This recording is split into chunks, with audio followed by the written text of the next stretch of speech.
tolong yang tenang ya. Tolong yang Tolong tenang. tenang dulu, tolong. Saya setiap menangani klien pasti saya kasih ruang untuk bicara. Siapa Bang? Jadi nggak usah khawatir, saya nggak akan mungkin bawa lari diam begitu nggak. Oke Bang. Baik teman-teman semua yang saya hormati, yang saya cintai, yang saya hargai, dan terima kasih teman-teman semua telah berkenan hadir di pemeriksaan kali ini. Dalam hal ini adalah pemeriksaan atau permintaan keterangan klarifikasi. Dan ternyata hasil dari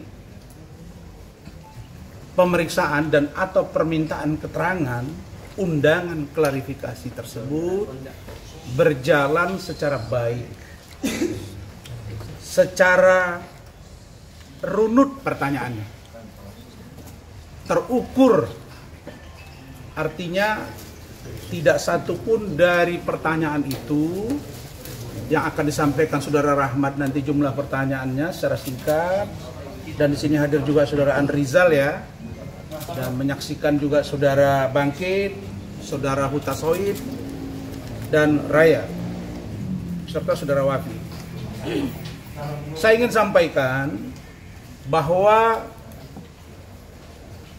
ucapan terima kasih yang tinggi dari kami selaku tim kuasa hukum kepada Bapak Kapolres Metro Jakarta Selatan, Bapak Kombes Pol Ade Rahmat, yang sudah merespon secara baik harapan kami selaku tim hukum. Begitu juga dengan Kasat, Gogo, dan juga Ibu Kanit, Panit, dan penyidik. Kenapa saya ucapkan terima kasih? Karena saya menyampaikan pesan lewat media teman-teman semua ini agar kasus laporan NM terhadap Father Al-Fajar Bajide ikut prosedur. Jangan loncat-loncat. Karena kami mendapat informasi, karena katanya presumption of innocence, NM ini katanya orang yang punya banyak jaringan, punya pengaruh, bahkan berani bilang akan memenjarakan Fadel dan keluarganya.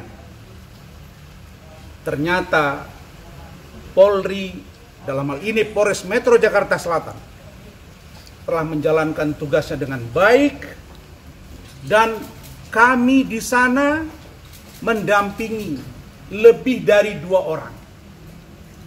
Jadi kalau ada pengacaranya yang ngomong datang ke sini, seumur saya jadi lawyer, ada orang yang saya dampingi, klien saya melaporkan seseorang, saya nggak pernah datang ke Polres itu atau ke Polda atau ke Mabes itu. Saya mau tanya, Anda datang mau melakukan pressure atau apa? Dan kami melalui tim hukum yang saya pimpin menantang NM untuk datang, membuktikan mana yang kau sebut dengan akan menendang, seperti kau menendang kursi, seperti kau memukul. Mana batang hidungmu? Kalau ngomong yang dipegang mulutnya. Ingat itu. Yang kedua, Anda lawyer. Anda datang kemari dengan menyebut barang bukti sudah cukup kuat. Yang menilai bukan Anda, tapi penyidik dan peserta gelar. Ingat, surat kami sudah sampai ke Polri dan Pak Kapolri, Kompolnas, DPR RI, Irwasum. Saya, semua orang tahu di Indonesia ini, orang yang sangat mencintai penegakan hukum, Polri, Jaksa, KPK, pengadilan. Dan ini menjadi satu contoh baik. Apabila penegakan hukum tanpa kepentingan siapapun. Dan saya percaya Polri presisi untuk ini. Itu poin 1. Poin yang kedua, Saudara Edwin ya? Kakaknya itu siapa namanya? Edwin. Saudara Edwin, Jumat lalu, saya masih di Malaysia, saya lihat Anda datang. Katanya sholat Jumat. Ada pernyataan dari NM yang mengatakan pingin ketemu dengan Fadel Al-Fajar Bajide. Sekarang saya di sini, kau di mana, Edwin? Datang sini. Hukum tidak bisa dengan apa yang kau mau. NM, kenapa Razman berani membela klien atas laporan orang-orang yang sombong? Ada seorang si pengacara yang sok kaya dengan tangan seolah-olah dia biasa mengatur hukum. Ada seorang perempuan yang selama ini banyak bicara seolah-olah bisa mengatur hukum. Saya akan menjadi bemper bagi penegakan hukum kalau hukum dilakukan atas kepentingan penegakan hukum, kepentingan orang lain. Karena itu, saudara-saudara, saya percaya, gak usah Anda berhalusinasi. Tidak ada yang serius dari pertanyaan itu. Dan kami sudah diperlihatkan beberapa dokumen bukti. Dan kami menyerahkan. Dan dalam keterangan tadi, ya, Saudara Fadel menyatakan bahwa kami menyerahkan satu print out USG atas nama Laura Mezani kepada penyidik, tanpa kami sebut ABC di mana rumah sakit dan dokternya, dan dibuat di keterangan tambahan bahwa itu adalah permintaan Fadel dan keluarga untuk saya sebagai ketua tim dan pengacara yang lain untuk menyampaikan ke publik. So, kenapa engkau marah kepada saya? Kalau kau hebat, bertarung secara hukum. Jangan kau bawa-bawa persoalan pribadi yang hari ini katanya keluar negeri lah. Bilang saja kau malu karena kau tidak dapat membuktikan kata-katamu. Yang terakhir dari saya dan tim akan mengawal kasus ini. Hei kau pengacara yang di luar sana, yang mengaku hebat, urus akhlakmu. Saya urus akhlak saya. Kemudian tidak usah kau pengaruhi klien kami untuk menarik diri dari kantor saya dan tim hukum saya. Karena saya tidak pernah mencari-cari mereka. Kerbau pun masuk lubang tahu dia sekali, nggak akan masuk dua kali. Apalagi Razman dan tim. Jadi kalau kalian berniat untuk menjatuhkan kapasitas lawyer seorang Razman dan tim, kau akan bermimpi di siang bolong, karena Allah dan kerja keras saya yang saya lakukan. Karena itu saudara-saudara, pada kesempatan ini tidak ada hal yang serius. Fadel tadi mengatakan kepada saya, Om izinkan saya sedikit akan berdansa. Benar ya? Karena saya tidak mampu bernyanyi. Saya tidak dapat memberikan apapun. Tapi saya enjoy hari ini bersama Bang Razman dan tim. Dan karena itu dia akan menari di sedikit ruang waktu ini. Sebelum Fadel memberikan penjelasan sedikit, saya persilakan dia ngomong. Dan silakan Rahmat yang singkat. Baik. Assalamualaikum warahmatullahi wabarakatuh. Terima kasih kepada Pak Razman. Terima kasih kepada teman-teman media yang sangat luar biasa sekali. Saya pikir dari awal kita hadir tadi siang, jumlah wartawan yang hadir itu hampir sama dengan yang ada hari ini. Artinya luar biasa, teman-teman sudah bertahan mengikuti juga Fadel diperiksa selama sekitar Langsung aja Bang, langsung Fadel. Gini, tolong bentar. Tolong pahami ya. Tolong pahami kerjasama saya. Begini, saya akibat pertanyaan kalian tentang bukti yang kami punya, sehingga klien kami termasuk Martin dan keluarga minta saya menyampaikan kepada publik. Hati-hati begini pun kita masih dicari kesalahan, Bapak. Saudara-saudara, tolong pahami.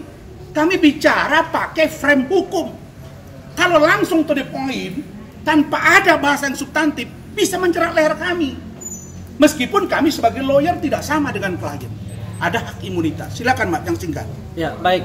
Kemudian hari ini secara ikhtikat baik klien kami Fadel Bajide itu datang memenuhi undangan klarifikasi seperti yang disampaikan oleh penyidik dalam beberapa freskonnya ataupun yang disampaikan pada tadi siang juga, kan begitu. Baik, tadi pemeriksaannya ada sekitar 33 pertanyaan yang dipertanyakan oleh penyidik kepada Fadel.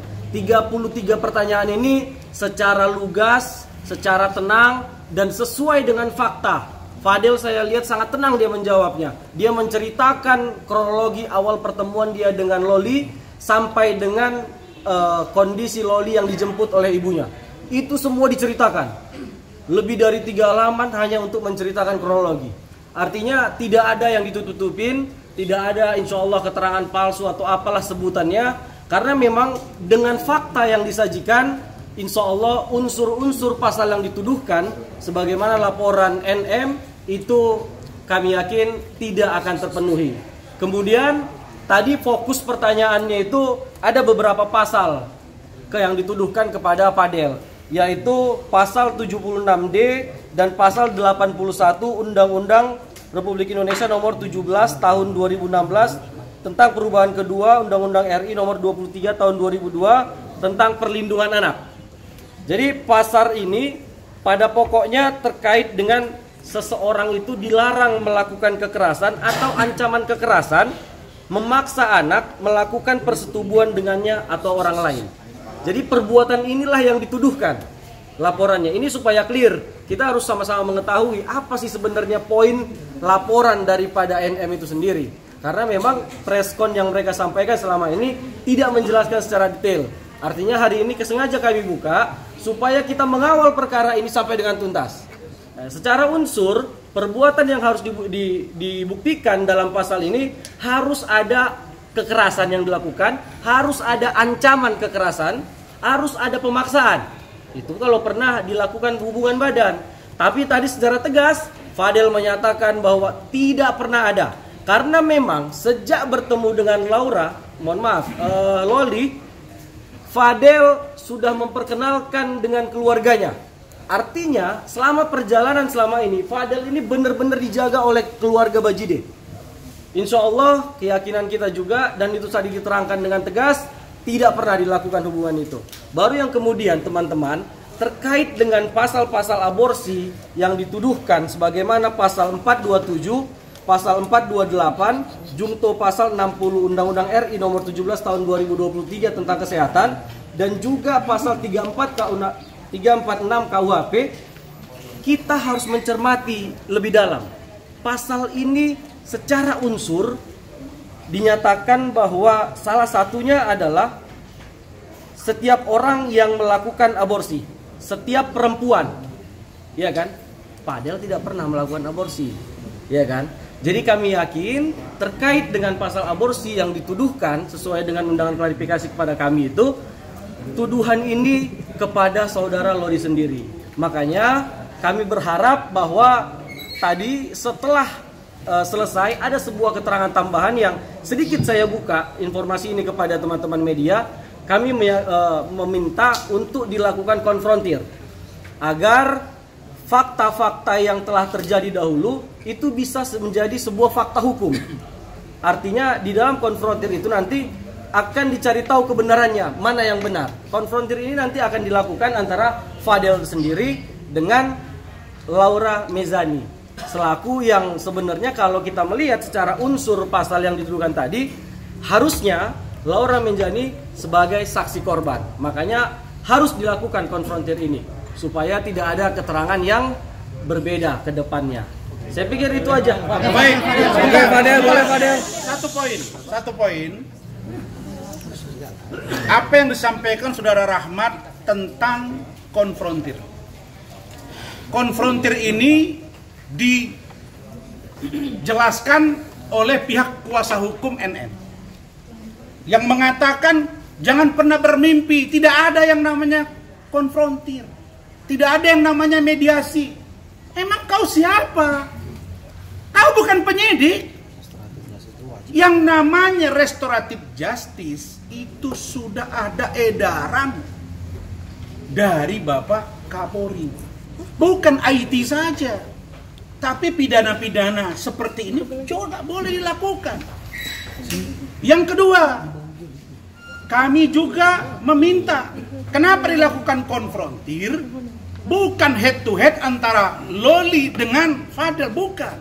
Didampingi oleh KPAI, kemudian penyidik PPA, didampingi para lawyernya, dan mereka silakan dicek di situ siapa yang berbohong, siapa yang tidak. Untuk apa? Karena kami khawatir posisi Loli saat ini di safe house nanti akan ada tekanan sehingga berimplikasi kepada klien kami, bahkan kepada kami.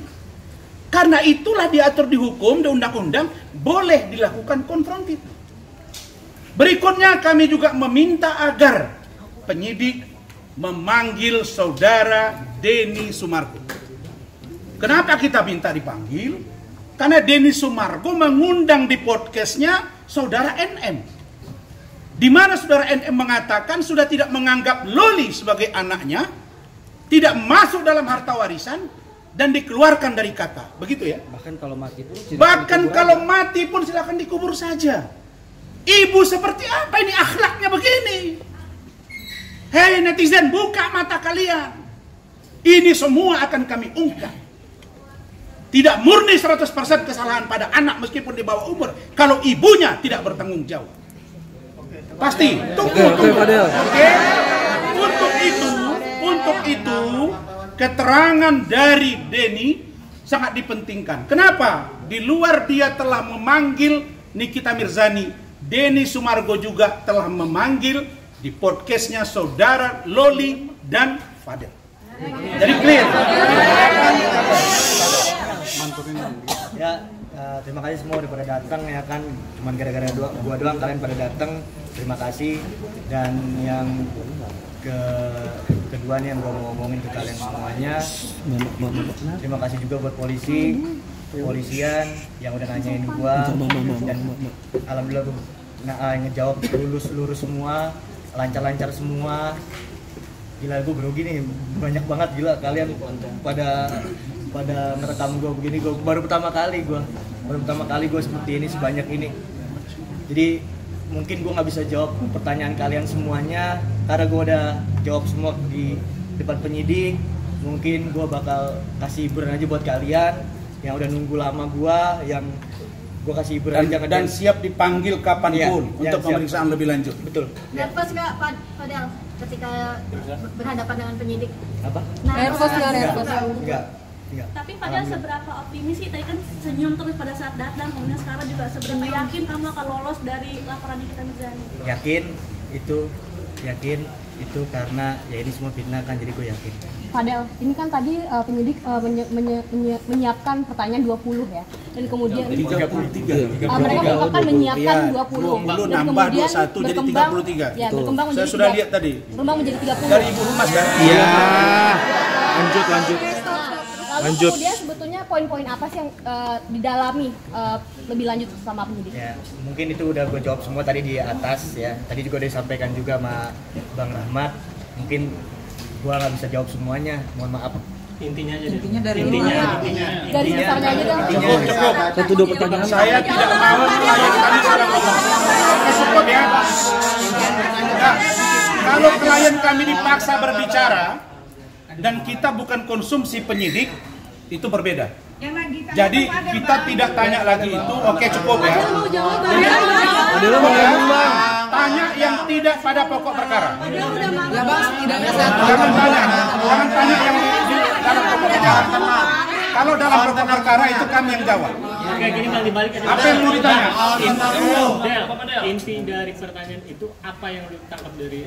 Ya, silakan. Itu aja. Kalau yang gue tangkap ya banyak ya kan, banyak banget itu semuanya. Gue aja nih sampai pusing ya kan, banyak banget karena gue juga menjawabnya juga harus tenang, harus bener, harus lurus, harus fakta, sesuai fakta gue. Ya, yang gue tangkap dari semuanya itu yang dituduhkan dari mereka yaitu fitnah semua. Itu aja. apa aja mungkin yang menurut fitnah apa aja? Udah, tadi ada di dokter Rocky gimana Padel? Yang penting, tadi ada penting. Dapat bening gimana dari dokter Rocky? Oke, silakan Den. ada kejadian di April, Juni dan Juli itu apa yang terjadi, Fadel? Apa? Kata kami ada yang terjadi pada April, Juni sama Juli. Itu apa yang terjadi kalau kita? Udah gue jawab di atas. Udah Tapi gue nggak jawab. ada kejadian ya? Jadi gini, intinya tidak ada keterangan. Kita stop dulu ya, lanjut lagi nggak ada gitu. Jadi sudah selesai, kami tunggu panggilan. Tapi Fadel alasan Fadel akan menjalani pemeriksaan lagi.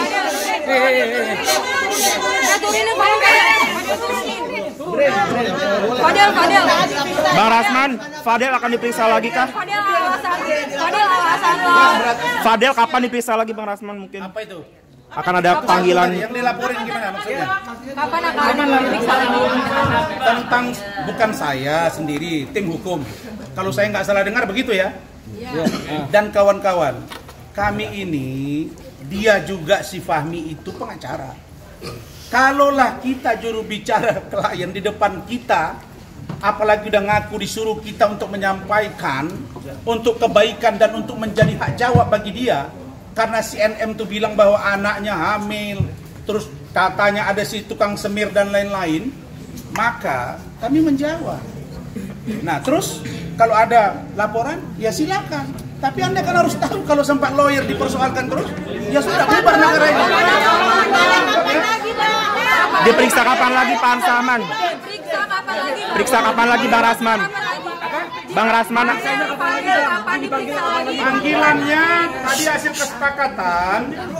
hasil kesepakatan dengan penyidik Ibu Kanit, kalau mereka memerlukan keterangan tambahan lagi, kami dipanggil, kami akan datang.